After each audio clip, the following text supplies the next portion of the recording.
Punakahi haya haya. Punakahi hai hai. Para para ram rai. Kahi Prabhu Gadgara Akhane. Ramananda Pari Shloka Shuni Prabhu Harsha Shoka. Apane Prabhu Karane Vyakane. In a faltering voice, Gadgara. Sound familiar? Lord Chaitanya in a faltering voice. Nayanam Galad Ashugaraya. Gadgaram Hriya Gira. Gadgaram, he's choked up in the level of Bhav. So he's in Mahabhav. So he says, hi, hi. Punakai, hi, hi. Para Ram Rai. Mahaprabhu said, alas, alas, O Ram Rai, speak more poetry, speak more beautiful verses. And Rai began to recite a verse. While listening to this following verse, Mahaprabhu then started explaining it. And what verse is it? It's verse number 39 of the 10th canto, chapter 29. This is Antya Lila, chapter 15, verse number 70. And it's also in Madhya Lila, chapter 24, verse 50. So this is the lead-in. What I was reading, it was the lead-in and expansion of this same verse, where the gopis are glorifying the beauty of Krishna. Your beautiful face, his tresses of hair. It's a different translation, also by Srila Prabhupada, by the way. Oh, dear Krishna, seeing your beautiful face decorated with tresses of hair, seeing the beauty of your earrings falling on your cheeks, and seeing the nectar of your lips. That's interesting. Seeing nectar. It's like looking at sweet rice and not drinking it. Seeing the nectar. Oh, it's sweet rice. Oh, yes, very nice. So the gopis are seeing the nectar of Krishna's lips, and when they're not getting it, and the beauty of your smiling glances, your two arms, which assure complete fearlessness. Dattam abhayam. And your broad chest, whose beauty arouses conjugal attraction or amorous interest. We have simply surrendered ourselves to becoming your maidservants. Bhavamadasya. In other words, we've seen your product, we've seen what you're offering, and we say, Dasosmi, Dasyasmi. I'm your servant. I accept it. I want it. Any connection with you is fine. It's perfect and unlimitedly blissful.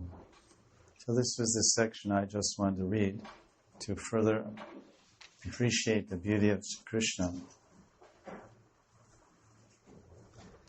Now we continue with the next verse, chapter 29, verse 40.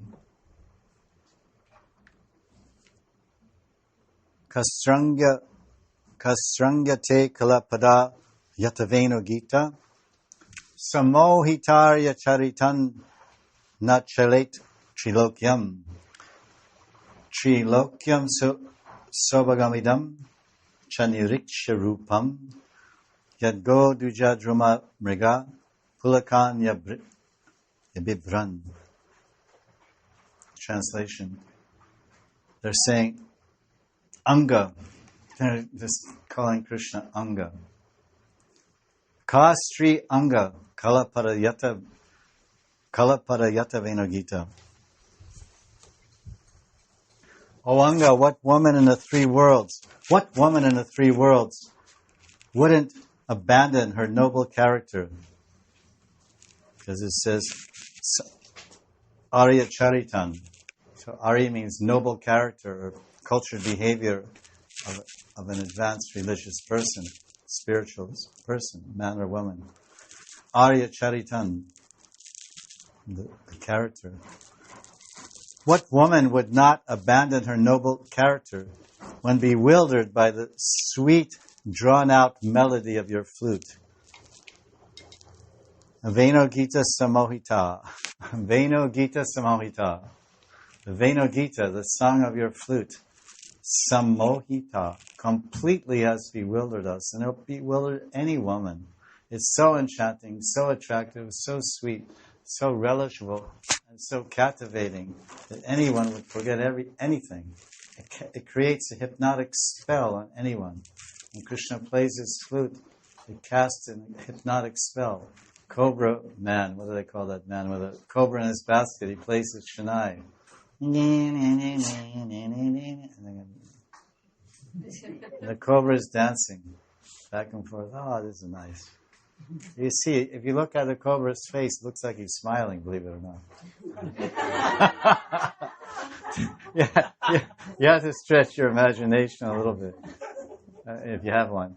And then it looks like he's enjoying, because if you look, he has, if you see, like, for example, I don't know if it's the same, maybe it could be, depends on the heart of the man, but sometimes a man or a woman's enjoying some good music, and they're not closing their eyes. Yeah? Yes. They go, oh, that's nice. It's just going in their ears and just kind of love, it's like the mother with the baby in the arms, rocking him to sleep. So they hear nice, that's nice, that's nice. Ding, ding, cool, whatever. So Krishna's flute, when he plays his flute, is Murli. Then it's Samohita. Samohita means you're completely zapped. You're completely zapped or bewildered or bewitched by someone's words or by someone's music or by someone's activities. So this music, the element of music, the element of sound is very dangerous. Sound is very powerful. By sound they control the cobra. By sound the whole universe comes into being. And by sound the whole universe is destroyed or put into an invisible position, unmanifest, which is called destroyed. It's called pralaya. Shristi pralaya. So this sound can really hypnotize people. Sometimes people are walking along and have a whole other world in their mind and whole heart full of desires and a whole other world in their mind, and they're just peacefully walking around meditating on all their desires and plans and schemes. And I'll do this and I'll do that and I'll go here and do that. Now I have to do this, now I'll do that. And all of a sudden, somewhere in the distance, ching, ching, ching, ching, ching, ching, ching, ching, ching, ching, ching, ching, ching, ching. And then they hear a ching, ching. All the distance, they only hear ching, ching, ching. Then as they get closer, boom, boom, boom. Ching, ching, ching, boom, boom, ching, ching, ching, boom, boom. Then they get closer. Hare Krishna, Krishna Krishna, Hare Hare. Hare Rama, Rama Rama, Hare Hare. Oh.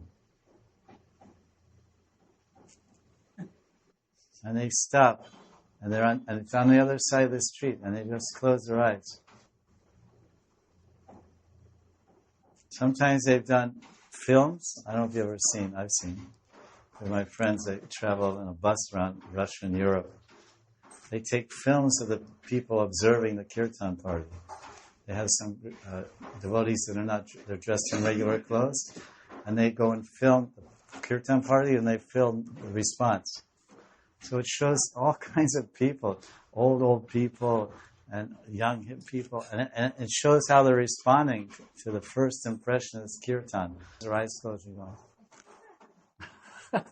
These are total non-devotees. They're just regular people of the material world, but somehow that hypnotic sound,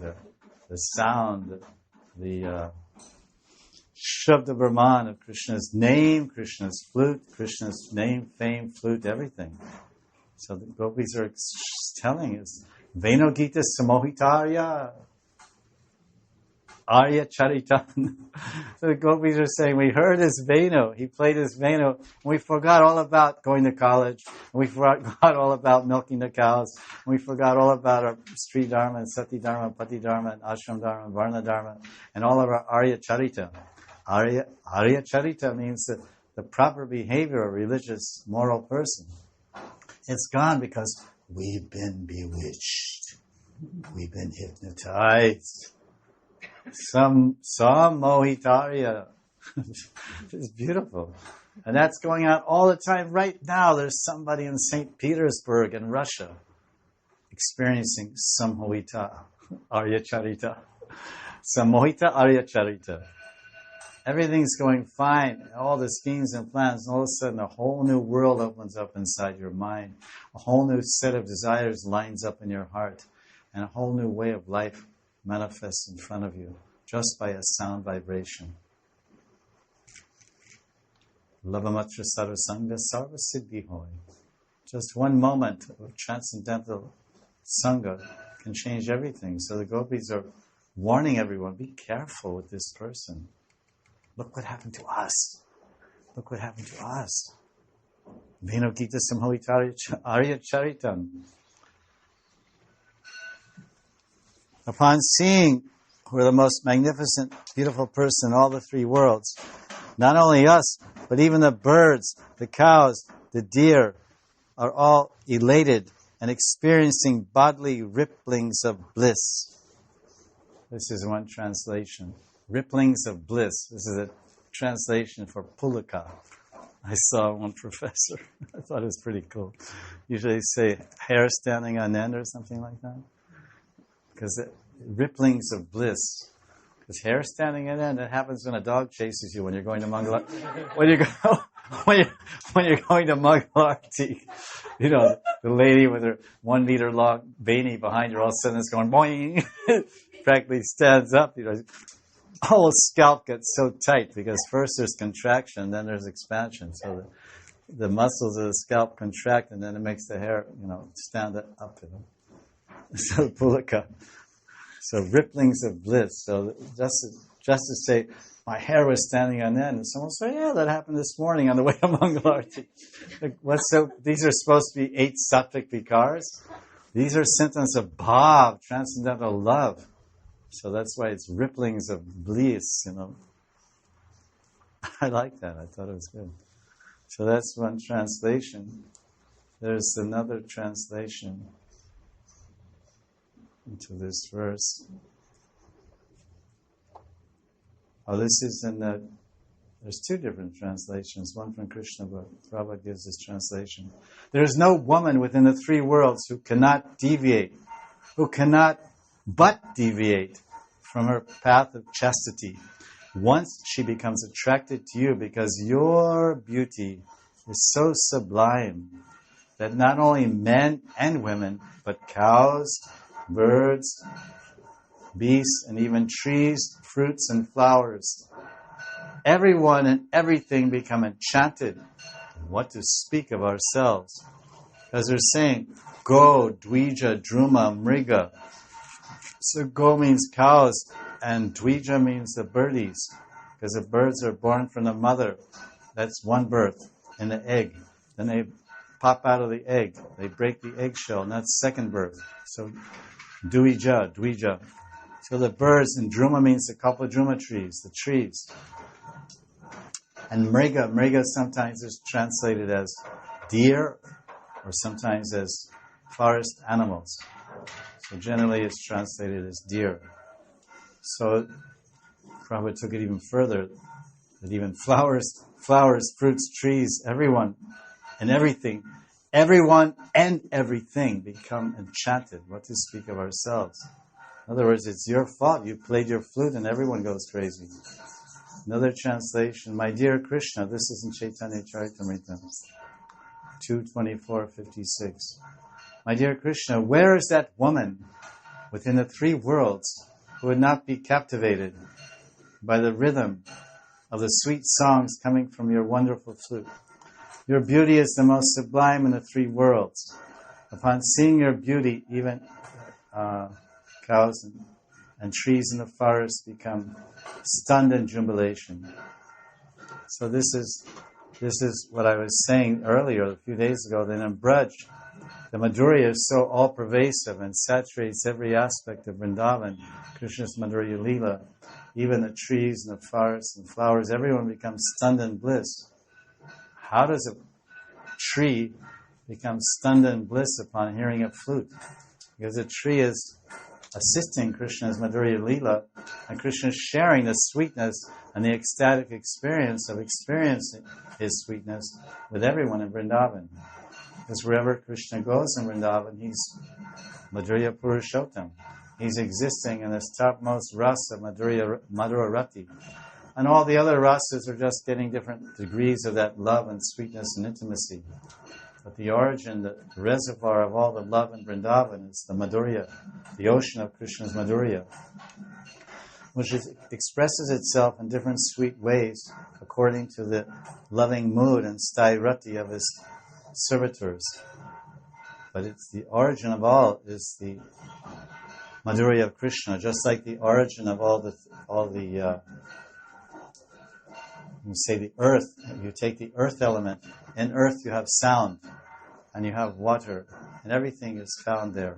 Fragrance, and sound, and form, and smell, and taste. Earth contains all these elements.